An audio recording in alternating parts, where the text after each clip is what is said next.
Hello guys. आज हम लोग पढ़ेंगे चैप्टर 20 मेंसुरेशन यानी क्षेत्रमिति। हमने पार्ट 1 में इस चैप्टर का introduction and question number 1 and 2 discuss किया। आज हम लोग पढ़ेंगे एक्सरसाइज 20.1 के जो रिमेनिंग क्वेश्चंस हैं, यानी क्वेश्चन नंबर 3 से लेकर क्वेश्चन नंबर 8। तो चलिए शुरू करते हैं एक्सरसाइज 20.1 बिना किसी देरी के। तो एक्सरसाइज 20.1 का जो थर्ड क्वेश्चन है, the length and breadth of rectangular field are 22.5 metre and 12.5 metre respectively. Find area of the field and length of barbed wire required to the fence the field. मैं आपको समझाता हूँ question में क्या कह रहा है कि एक रेक्टेंगुलर फील्ड है, यानी एक रेक्टेंगुलर खेत है जिसका लेंथ 22.5 मीटर है और इसकी चौड़ाई यानी ब्रेथ 12.5 मीटर है। ठीक है, तो ये बतानी है इस खेत का एरिया कितना होगा। जो पहला क्वेश्चन पूछा है, यानी इस खेत के अंदर कितने स्पेस है, कितना जगह है ना, उसको बोलते हैं एरिया। इसके अंदर कितना स्पेस है, जगह है, उसको बोलते हैं एरिया। तो एरिया क्या होता है रेक्टेंगल का, हमें पता है area of rectangle equal to length into breadth, यानी लेंथ आपका होगा 22.5 मल्टीप्लाई ब्रेथ 12.5। इन दोनों को मल्टीप्लाई करने पे हमें मिलेगा 281.25 मीटर स्क्वायर। तो इस तरह से जो इस रेक्टेंगुलर फील्ड के अंदर जो स्पेस होगा, जगह होगा, वो आपका 221.21 मीटर होगा। इसी को बोलते हैं एरिया। जो सेकंड क्वेश्चन कह रहा है, length of barbed wire required to fence the field, यानी उस खेत को अगर चारों तरफ से क्या करना है, हमें कांटेदार वायर लगानी है, यानी चारों तरफ हमें कांटेदार वायर लगानी है, तो बतानी है कितने लेंथ का वायर लगाना पड़ेगा। ठीक है, तो हमने देखा था कि अगर किसी फील्ड के आउटर फेस की बात किया जाए, आउटर बाउंड्री की बात किया जाए, तो वहाँ पेरीमीटर की बात होती है। तो यहाँ पे पेरीमीटर निकालना है, तो यहाँ पर इस रेक्टेंगुलर फील्ड का पेरीमीटर निकालना है। तो पेरीमीटर ऑफ रेक्टेंगल क्या होता है, 2 मल्टीप्लाई लेंथ प्लस ब्रेथ होता है। तो 2 मल्टीप्लाई लेंथ होता है 22.5 दे रखा है, प्लस ब्रेथ हमारा 12.5 दे रखा है। इनको प्लस करने पर मिलेगा 35 मल्टीप्लाई 2 यानी 70। तो जो लेंथ लगेगा, यानी जो हमें कांटेदार वायर की रिक्वायरमेंट होगी 70 मीटर होगा, जिससे इस रेक्टेंगुलर फील्ड को पूरा कवर किया जा सकता है, पूरा घेरा जा सकता है। फोर्थ क्वेश्चन देखते हैं। फोर्थ क्वेश्चन है, the length and breadth of rectangle are in the ratio 3:2। एक रेक्टेंगल है जिसका लेंथ एंड ब्रेथ रेशियो में दे रखा है, यानी एक आयत है जिसका लेंथ 3 एंड ब्रेथ 2, ये आपका रेशियो में अनुपात में दे रखा है। If the area of the rectangle is 726 metre square, यदि उस रेक्टेंगल का जो एरिया है 726 मीटर स्क्वायर है, फाइंड इट्स पेरीमीटर। तो इसका पेरीमीटर क्या होगा, यानी आउटर बाउंड्री की वैल्यू क्या होगी, आउटर बाउंड्री का मान कितना होगा। ठीक है, तो जो जो गिवन है लिख लो, आपको एरिया दे रखा है। ठीक है, तो हमने यहाँ पे जो लेंथ एंड ब्रेथ दे रखा है और रेशियो के फॉर्म में दिया है। तो अगर इस तरह के क्वेश्चन में आते हैं तो हम मानेंगे कि जो लेंथ है आपका 3x है एंड जो ब्रेथ है आपका 2x है। तो हमने एज्यूम किया let length equal to 3x and breadth equal to 2x। जैसे हमने मान लिया, तो हमें क्या गिवन है, हमें एरिया गिवन है, तो इसका एरिया लिखेंगे। तो area of rectangle equal to length multiply breadth. Length हमने देखा कि 3x है, ब्रेथ 2x है, वैल्यू पुट किया और एरिया दे रखा है। तो यहाँ से करने पे हमें मिलेगा 6x square equal to 726 metre square. ठीक है, तो यहाँ से x को डिवाइड करेंगे तो आपको मिलेगा यहाँ से 726 अपॉन में 6 इक्वल टू एक्स स्क्वायर। अब 6 से डिवाइड करेंगे तो 6 1 जा 6, 6 2 जा 12, 6 1 जा 6, यानी हमें मिलेगा एक्स स्क्वायर इक्वल टू 121। जैसे ही आप यहाँ पावर को हटाओगे, सामने वाली वैल्यू रूट के अंदर आ जाएगी। तो हमने पावर को हटाया, सामने वाली वैल्यू रूट के अंदर आ गई। अब हम 121 को लिख सकते हैं 11 इंटू 11, इसका फैक्टर आपका दिस हो जाएगा। तो अगर पेयर बन गया तो रूट से बाहर हो जाएगा, तो यहाँ पे 11 का पेयर बन जाएगा, तो 11 बाहर आ जाएगा। तो इस तरह से हम बोल सकते हैं जो आपका यक्स है ना, यक्स का मान 11 मीटर है, यक्स का मान 11 मीटर है। अगर यक्स की वैल्यू 11 है तो जो लेंथ होगा कितना होगा, लेंथ हमने ज्यूम किया था 3x, इसको लिख सकते हैं, x की वैल्यू पुट करेंगे तो 3 मल्टीप्लाई 11 यानी 33 मीटर, लेंथ हमारा 33 मीटर होगा। एंड जो ब्रेथ होगा 2x यानी 2 मल्टीप्लाई 11 यानी 22 मीटर। तो इस तरह से जो लेंथ होगा 33 मीटर एंड ब्रेथ होगा 22 मीटर। तो लेंथ एंड ब्रेथ इसका हमें मालूम चल गया, लेंथ हमारा 33 मीटर है और ब्रेथ हमारा 22 मीटर है। अगर लेंथ एंड ब्रेथ पता है तो हमसे कुछ भी पूछा जाए हम आसानी से इसको फाइंड आउट कर सकते हैं। तो हमसे पूछा है पेरीमीटर, तो हमें पता ही है जो पेरीमीटर होता है रेक्टेंगल का 2 मल्टीप्लाई ब्रैकेट में लेंथ प्लस ब्रेथ होता है, बस वैल्यू पुट करनी आंसर मिल जाना है। तो हमने लिखा the perimeter of rectangle equal to 2 multiply length plus breadth, 2 multiply length आपका 33 प्लस ब्रेथ 22, इनको जमा करने पर मिल गया 55 मल्टीप्लाई 2 यानी 110 मीटर। तो इस तरह से जो इस रेक्टेंगुलर फील्ड का जो पेरीमीटर होगा 110 मीटर होगा। नेक्स्ट क्वेश्चन है find the area of a parallelogram whose base and corresponding altitude are respectively 20 centimetre and 12 centimetre. कह रहे एक पैरेललोग्राम है जिसका बेस 20 सेंटीमीटर है एंड उसका एल्टीट्यूड यानी वर्टेक्स से डाला गया परपेंडिकुलर, वर्टेक्स से डाला गया परपेंडिकुलर हमारा 12 सेंटीमीटर है। तो बतानी है इस फिगर का एरिया क्या होगा। तो इसका सॉल्यूशन देखते हैं।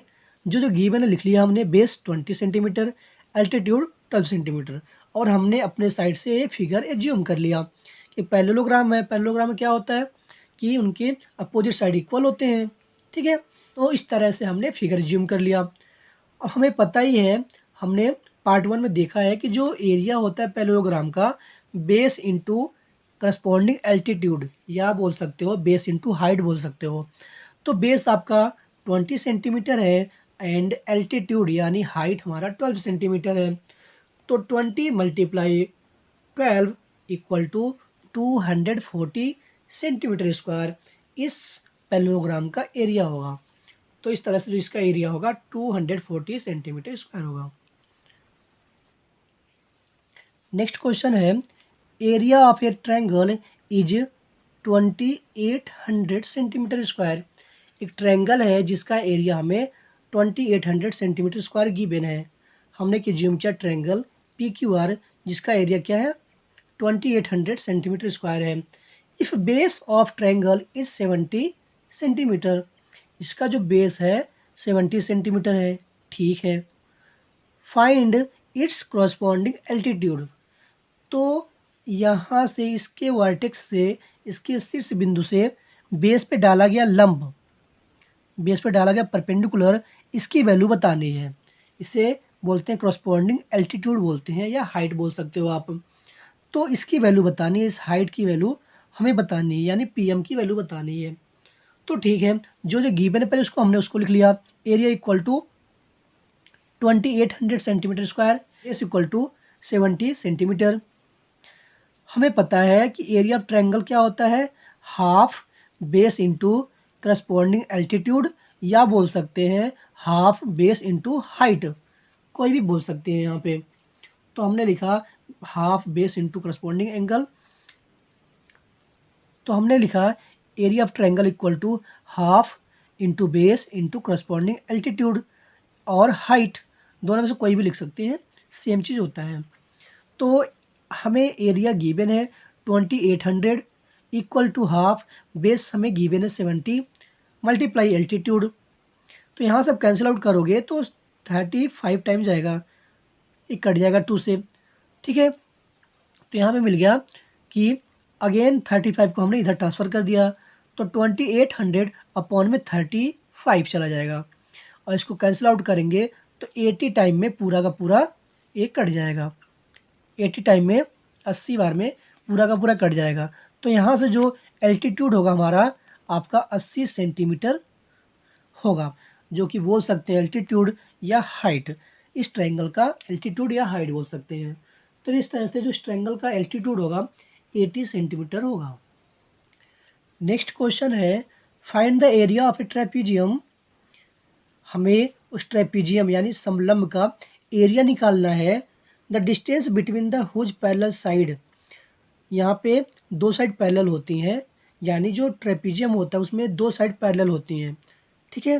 तो उस पैरेलल साइड के जो बीच का लेंथ है ना 10 सेंटीमीटर है, यानी the length the distance between whose parallel side of length 26 centimetre and 12 centimetre is 10 centimetre है। बड़ी लाइन 26 सेंटीमीटर है, जो छोटी पैरेलल लाइन है 12 सेंटीमीटर है। इनके बीच में जो आपका डिस्टेंस दे रखा है, इनके बीच का जो डिस्टेंस है 10 सेंटीमीटर है। यानी पहले आपका पैरेलल साइड की लेंथ दे यानी पहले आपको पैरेलल साइड का लेंथ दे रखा है कि जो बड़ी साइड है 26 सेंटीमीटर है और जो छोटी साइड है उसकी 12 सेंटीमीटर है, और इनके जो बीच का डिस्टेंस है वो आपका 10 सेंटीमीटर है। तो हमें गिवन है ये सब चीज़ें, तो बतानी है इस ट्रेपीजियम का, इस समलंब का एरिया कितना होगा। तो जो वैल्यू हमें गिवन है उसको हमने लिख लिया, ठीक है। Parallel sides are 26 centimetre and 12 centimetre and height 10 centimetre, ठीक है। हमें पता है एरिया ऑफ ट्रेपीजियम क्या होता है।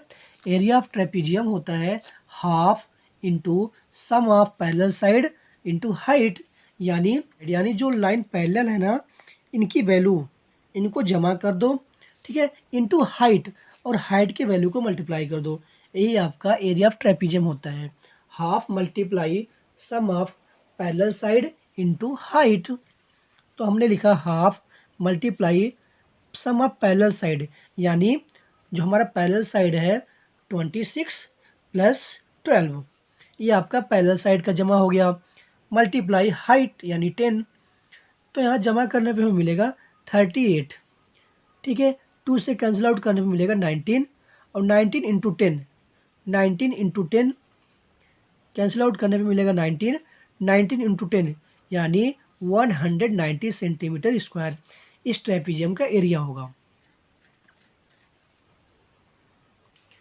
नेक्स्ट क्वेश्चन है, perimeter of a rhombus is 146 centimetre.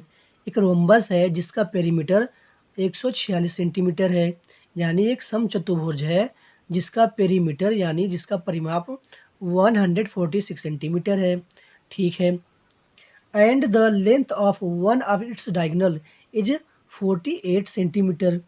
और इस रोम्बस का जो एक डायगोनल है, वैसे रोम्बस में दो डायगोनल होते हैं, दोनों अलग अलग होते हैं, तो एक डायगोनल की वैल्यू हमें दे रखा है 48 सेंटीमीटर होता है, ठीक है। Find the length of its other diagonal. तो एक लेंथ यानी एक डायगोनल की वैल्यू, एक डायगोनल की वैल्यू हमें दे रखा है, तो दूसरे की वैल्यू बतानी है कि दूसरे डायगोनल का लेंथ कितना होता है। डायगोनल बोलते हैं कि वन कॉर्नर से दूसरे कॉर्नर को मिलाने पर जो लाइन हमें मिलती है ना, इसे बोलते हैं डायगोनल। यानी ए को सी से मिलाने पर और बी को डी से मिलाने पर जो हमें दो डायगोनल मिलेंगे, तो एक डायगोनल की वैल्यू हमें दे रखा है 48 सेंटीमीटर। तो बताने दूसरे डायगोनल की वैल्यू क्या होगी। तो यहाँ पे हमें पता है रोम्बस के बारे में कि रोम्बस क्या होता है, कि चारों साइड ऐसे फिगर, ऐसे क्वाड्रिलेटरल जिसके चारों साइड इक्वल हो, बट उनके एंगल क्या हो, उनके अपोजिट एंगल इक्वल हो, उनके अपोजिट एंगल इक्वल हो। सारे एंगल इक्वल नहीं होते, अपोजिट एंगल इक्वल होते हैं, तो ऐसे फिगर को बोलते हैं रोम्बस। और रोम्बस में एक और प्रॉपर्टी होती है कि इसके जो डायगोनल होते हैं ना आपस में एक दूसरे को राइट एंगल पर बाइसेक्ट करते हैं, यानी इसके सेंटर पर हर एक एंगल 90 डिग्री का होता है, हर एक एंगल 90 डिग्री का होता है, यानी ये राइट एंगल पर बाइसेक्ट करते हैं, ठीक है। तो जो वैल्यू गिवन है हमने लिख लिया। फिर सबसे पहले हम इसके साइड को निकालेंगे, क्योंकि जब तक साइड नहीं निकलेगा तब तक हमें डायगोनल नहीं निकल सकता। तो पेरीमीटर हमें दे रखा 146 सेंटीमीटर, डायगोनल एक 48 सेंटीमीटर। तो हम निकालते हैं पहले perimeter of rhombus. Perimeter of rhombus equal to 4 multiply side, और रोम्बस की जो पेरीमीटर दे रखा है 146, ठीक है। तो 4 से यहाँ डिवाइड करेंगे तो आ जाएगा 146/4 डिवाइड कर हमें मिलेगा 36.5 सेंटीमीटर। तो हमें मिल गया कि जो साइड होगा 36.5 सेंटीमीटर होगा, यानी सारे साइड जो होंगे 36.5 होंगे, ठीक है, 36.5 होंगे, ठीक है। और एक जो प्रॉपर्टी होती है कि डायगोनल आपस में इक्वल होते हैं, तो अगर पूरा हमने माना D1 जो है 48 सेंटीमीटर है, तो D1 48 सेंटीमीटर है ना, तो आधा पार्ट क्या होगा, आधा पार्ट इतना आपका 24 होगा, 24 इस साइड होगा, 24 इस साइड होगा। तो अगर हम किसी एक ट्रायंगल को बाहर निकाल लें, सपोज कर लो हमने निकाला ओ ए बी को निकाल लिया है, यानी इस पार्ट को निकाल लिया, तो जो हमारा यह चीज़ होगा ना, यानी ए ओ ये आपका 24 होगा और ए बी आपका 36.5 होगा। तो यहाँ पे हम देख सकते हैं 90 डिग्री का है, तो यहाँ पे हम देख सकते हैं कि राइट एंगल ट्रायंगल बन रहा है। तो यहाँ से हम पाइथागोरस का यूज करके अब इस वैल्यू को निकाल सकते हैं, क्योंकि पाइथागोरस से अगर किसी राइट एंगल में दो साइड गिवन हो, दो साइड पता हो, तो तीसरा हम निकाल सकते हैं with the help of Pythagoras theorem.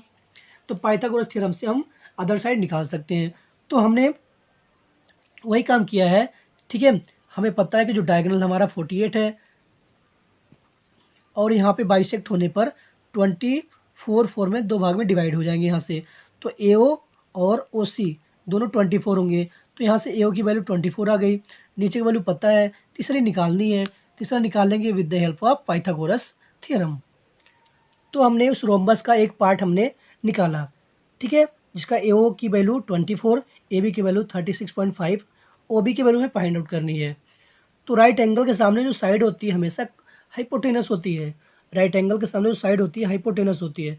तो हाइपोटेनस की वैल्यू 36.5 एंड परपेंडिकुलर की वैल्यू 24, हमें बेस निकालनी है OB की वैल्यू। तो बेस का स्क्वायर इक्वल टू होता है हाइपोटेनस का स्क्वायर माइनस परपेंडिकुलर का square, base square equal to hypotenuse का स्क्वायर माइनस परपेंडिकुलर स्क्वायर। तो हाइपोटेनस हमारा 36.5 का स्क्वायर माइनस परपेंडिकुलर 24 का स्क्वायर, इसका स्क्वायर करने पे हमें मिलेगा 1332.25, हमें यहाँ से मिल जाएगा। इसका स्क्वायर करने पे हमें मिलेगा 576, इसको माइनस करने पे हमें मिलेगा दिस, ठीक है। तो ये value b square equal to this है। जैसे ही आप यहाँ से स्क्वायर हटाओगे, सामने वाली वैल्यू रूट के अंदर आ जाएगी। तो रूट निकालोगे आप, इसका फैक्टर निकालोगे आप, तो आपको मिलेगा यहाँ पे 27.5 मिलेगा। इसका फैक्टर आप निकालोगे, आपने फैक्टर पढ़ा होगा, तो फैक्टर एलसीएम मेथड से निकाल सकते हैं आप। एलसीएम आपने पढ़ा होगा, एलसीएम मेथड से निकालेंगे तो आपको मिल जाएगा 27 तो आपको मिल जाएगा 27.5 मल्टीप्लाई 27.5, तो आपको यहाँ पेयर बन जाएंगे जो कि बाहर निकलेगा 27.5। तो ये आपका OB की वैल्यू हो गई, ये आपकी OB की वैल्यू हो गई, बेस बोलो या OB बोलो आप, OB की वैल्यू हो गई। और OB का जो डबल होगा ना, वो आपका डायगोनल सेकंड वाला डायगोनल होगा। तो OB का जो डबल होगा, OB का डबल जो होगा वो आपका OB का जो डबल होगा डायगोनल BD होगा, जो कि आप देख सकते हैं कि जो OB का जो डबल होगा ना, OB का आपका BD OB का डबल होगा। तो हमने OB का डबल करने पे हमें मिलेगा 27.5 इंटू 2 मल्टीप्लाई करने पे मिलेगा 55 सेंटीमीटर। तो ये जो दूसरा डायगोनल है उसकी वैल्यू हो जाएगी, यानी D2 इक्वल टू 55 सेंटीमीटर। यह सेकंड डायगोनल की वैल्यू हो गई। इसमें एक और क्वेश्चन पूछ रखा है कि एरिया ऑफ रोम्बस बताओ। जैसे ही आपका D1 D2 मिल गया, तो इसका एरिया निकाल सकते हैं। Area of rhombus equal to होता है हाफ D1 इंटू D2, यानी हाफ जो आपका डायगोनल D1 एंड D2 दोनों का प्रोडक्ट।